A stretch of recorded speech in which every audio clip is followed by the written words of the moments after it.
Yung anak ko, gutom na gutom ngayon at gusto niyang kumain ng rice at bacon. So, naglabas ako ng bacon, hindi ito frozen, kaya madali lang lutuin. At yung rice namin, bahaw. Kung hindi ito enough sa kanya, so, magluto tayo. Pero kung okay na to sa kanya, syempre, iinitin natin kasi hindi yan kumakain pag hindi mainit.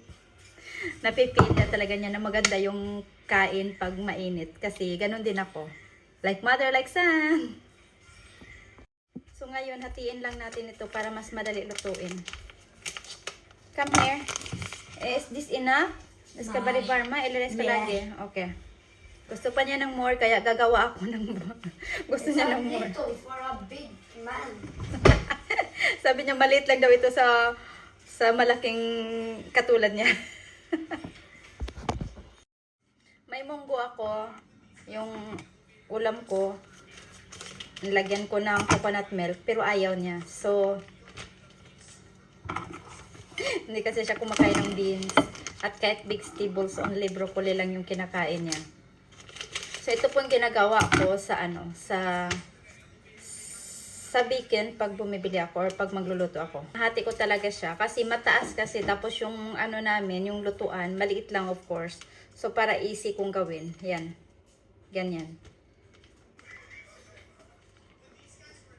So, kung mabuti na lang nag-asya ng bacon, kasi pag hindi, masisira na lang din ito. Nakakalimutan ko talaga yung mga ulam namin. Tapos, hindi nakapasok sa freezer. So, ang daling masira. Yan.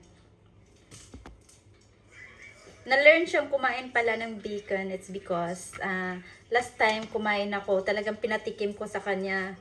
Kasi, dati tinatawanan niya akong mag-ulam ng ganito. Kasi, sabi niya, mag-ulam daw ng ganito only in the morning, breakfast lang. Yun naman talaga yung mga tao dito. But one time, wala akong ulam kasi naka-frozen.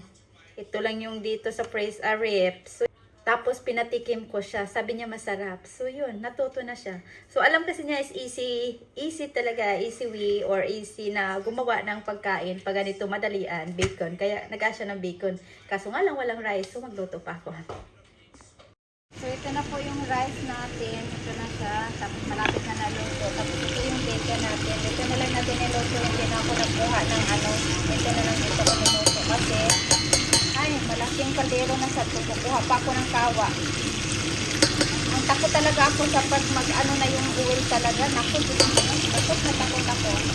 At since madali lang naman yung bacon, kailangan yung rice, kailangan padaliin din natin yung buhay sa rice. So, lagyan natin ng salt. So, nalala din yung lagyan ng salt yung top ng rice para madali maluto.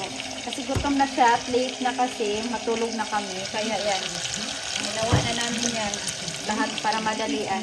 Ang bilis kasi maluto ng bacon talaga. Kaya yan. At pag nagluto ako ng bacon, yan talagang ginawa ko. Inanuhan ko siya ng papel para kunin yung oil niya. Kasi of course, di ba, ang daming oil. Kahit hindi pa ako maglagay na oil, lumalabas talaga yung oil sa bacon. Yan. Di ko alam kung nasarapan ba yung anak ko or gutom lang. Tingnan nyo, ubos talaga lahat.